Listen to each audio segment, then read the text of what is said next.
Shalom. Tuhan selalu melawat kita dan menyertai kita. Saudara yang kasih dalam Tuhan, waktu saya di surga, saya melihat semua yang akan terjadi atas bangsa ini dan apa yang terjadi atas hidup saya. Tetapi di situ saya melihat suatu kemuliaan Tuhan. Sebelum saya akan menceritakan hal ini, saya akan menyampaikan firman Tuhan terlebih dulu.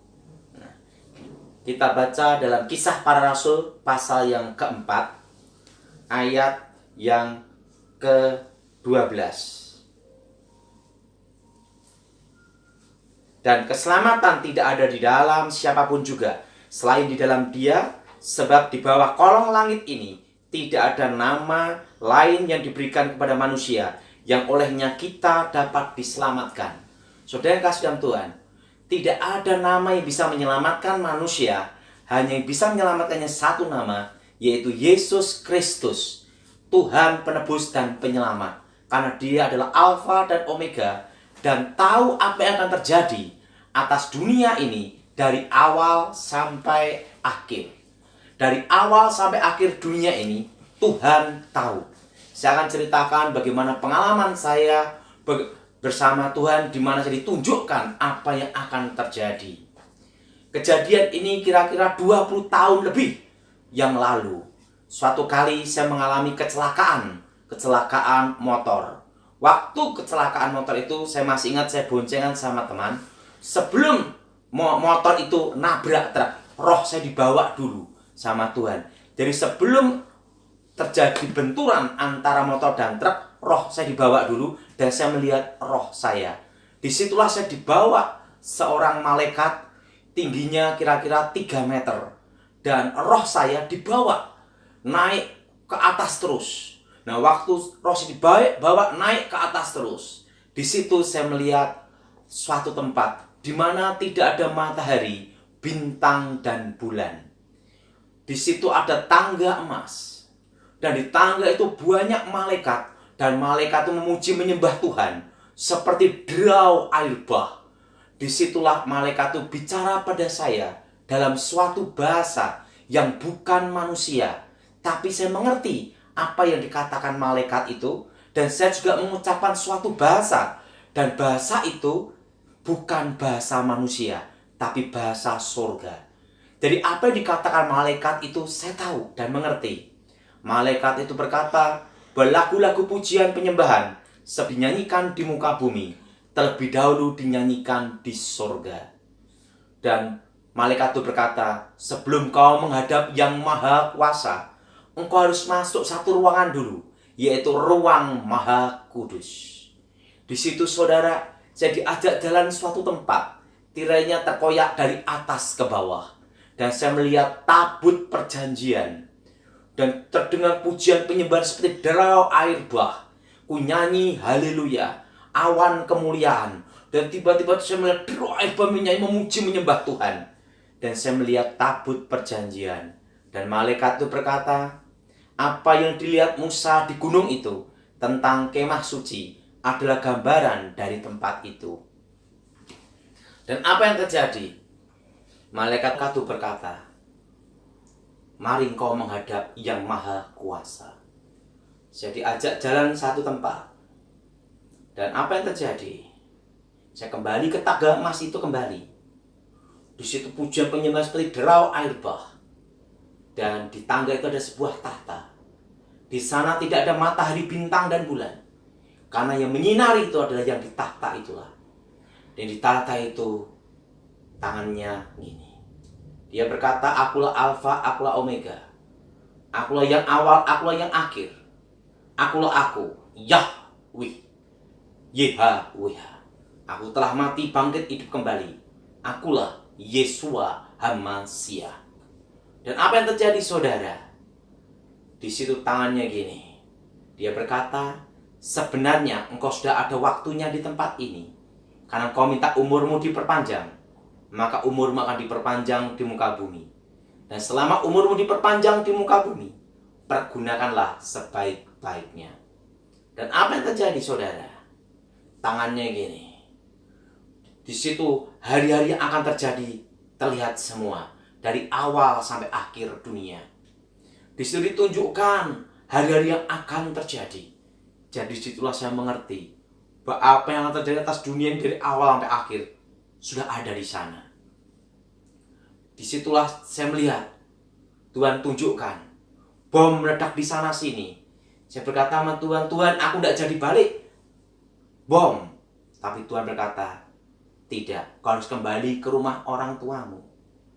Nah, disitulah Tuhan tunjukkan ini yang akan terjadi atas bangsamu di masa depan dan hidupmu di masa depan. Dan apa yang terjadi, saudara? Di situ, saudara, saya melihat sesuatu yang akan terjadi, yaitu Indonesia akan dipulihkan Tuhan. Tetapi Indonesia dipulihkan Tuhan 25 tahun. Ingat, saudara, 25 tahun Indonesia dipulihkan Tuhan.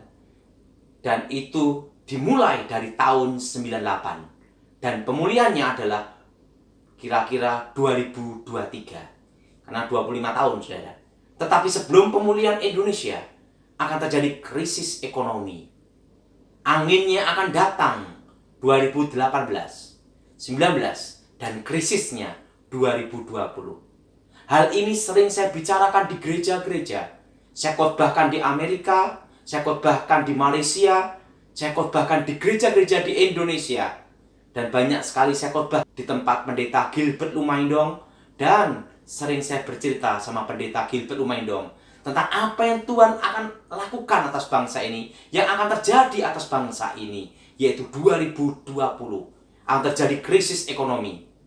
Dan saudara perlu tahu, nanti bulan 6, bulan 7, tepatnya bulan 6, bulan Juni akhir, akan stagnan, tidak maju, tidak mundur, sampai 2023. Stagnatnya ini gini atau gini, tapi yang jelas Tuhan bicara, di tengah-tengah kesusahan, aku memelihara umatku, aku menyertai umatku, dan Tuhan menjaga saudara dan menjaga Indonesia. Tapi ingat, bulan Juni akhir stagnan, bulan 7 dan seterusnya sampai 2023. Dan 2023 itu adalah awal pemulihan. Ingat, saudara, awal pemulihan. Nah, disitulah Tuhan tunjukkan apa yang terjadi dan memberikan saya pengertian-pengertian. Dan pengertian-pengertian inilah yang akan saya sampaikan kepada saudara. Disitulah Tuhan tunjukkan. Dan Tuhan bicara sama saya, mari kutunjukkan di rumah Bapakku banyak tempat tinggal. Di situ saya melihat lantai emas, saudara. Dan di situ juga ada kayak pagar air mengalir, terbuat dari batu permata, rubi, blue safir, emerald, batu-batu mulia. Dan di sana tidak ada batu akik, saudara. Semua batu mulia itu jadi pagarnya. Tuhan bicara sama saya, apa yang kau tanyakan? Tuhan, kapan engkau datang? Tuhan bicara sama saya, engkau tidak perlu tahu dan tidak ada manusia yang tahu. Manusia atau malaikat tidak ada yang tahu kapan aku datang. Tapi yang perlu engkau tahu, aku menyertai umatku sampai kesudahan zaman. Dan Tuhan tunjukkan, mari kutunjukkan di rumah Bapakku banyak tempat tinggal. Jadi tunjukkan semuanya di situ. Dan Tuhan tunjukkan apa yang akan terjadi atas hidup saya. Saudara, di situ Tuhan tunjukkan nanti pada waktu engkau umur 45. Tuhan tunjukkan nanti engkau akan melayani Tuhan di mana-mana. Dan sekarang umur saya 45. Dan kapan saya akan dijemput Tuhan, saya belum tahu. Tapi yang jelas, Tuhan akan jemput saya. Dan apa yang terjadi? Tuhan tunjukkan apa yang terjadi. Calon istri saya yang sekarang menjadi istri saya. Bahkan ditunjukkan anak saya. Padahal saya belum menikah, belum pacaran, belum kenal istri saya. Tapi saya sudah melihat anak saya yang pertama, namanya Felicia. Ditunjukkan apa yang akan terjadi, saudara. Dan apa yang terjadi? Tuhan bicara, sudah waktunya kamu kembali. Jadi saya suruh kembali, dan saya suruh naik kereta berkuda berapi, turun ke bumi. Dan roh saya masuk. Dan saya hidup dan untuk melayani Tuhan sampai sekarang. Sekarang saya beritahu tentang pengertian apa yang diberikan Tuhan untuk saudara semua. Saudara tahu, inilah pengertian Tuhan yang diberikan kepada saya untuk menghadapi krisis yang akan dimulai 2020 ini. Saudara tahu, ini sudah saya khotbahkan berapa tahun yang lalu di gereja Pendeta Gilbert Lumajang, gereja-gereja di Indonesia. Pada waktu saya khotbah keliling di mana-mana, saya sering khotbahkan ini, saudara. Tapi ini saya ulas dan saya ulang kembali, dan pengertian apa yang Tuhan berikan.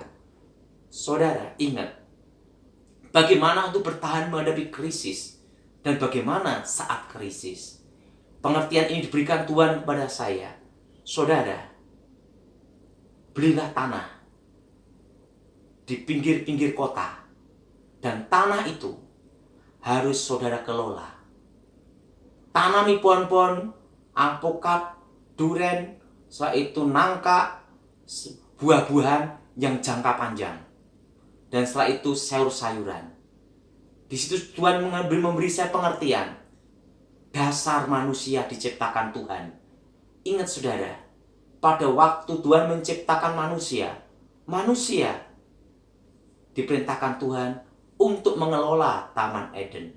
Dan ingat, artinya dasar manusia diciptakan adalah berkebun.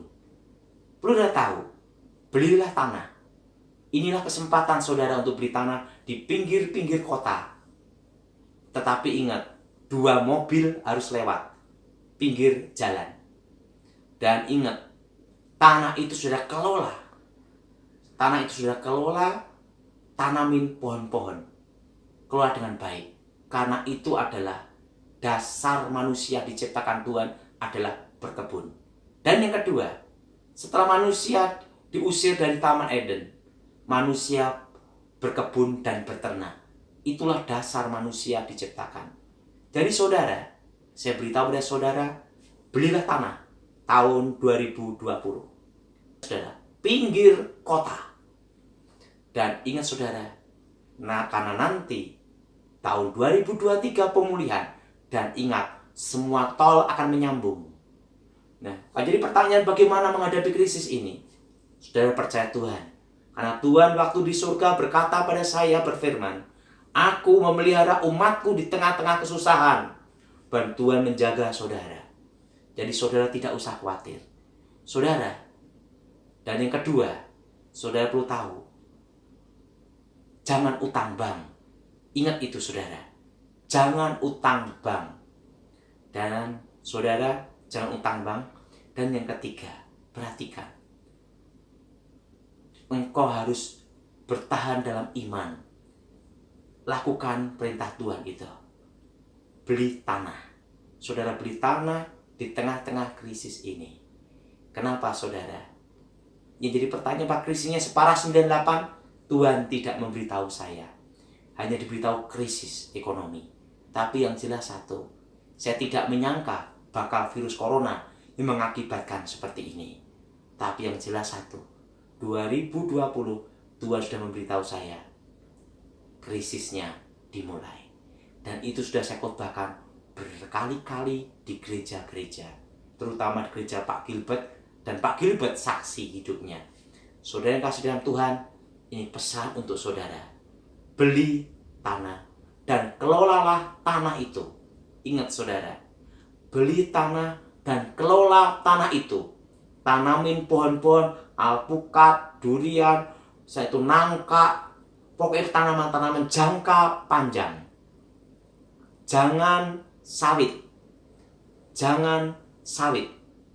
Nah, tetapi pohon-pohon buah-buahan dan sayur-sayuran.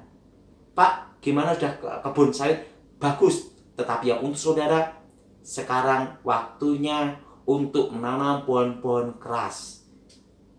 Ingat saudara, nangka, alpukat, durian, setelah itu sayur-sayuran, buah-buahan, rambutan, semua buah-buahan. Saudara tanam mangga, tanam itu semua. Beli tanah dan kelola tanah itu. Karena itulah yang bertahan menghadapi krisis. Karena bahan makanan nanti di masa depan tambah mahal. Dan ingat, itu pengertian Tuhan yang diberikan sama saya di surga. Tahun ini beli tanah. Mari kita berdoa. Bapa di surga, dikuduskan supaya kuasa Tuhan bekerja untuk saudara. Bapa di surga, lawat kami semua dan berkati yang mendengar dan melihat apa yang pesan Tuhan untuk mereka. Supaya nama-Mu dimuliakan dan kehendak Tuhan jadi. Demi nama Yesus. Amin.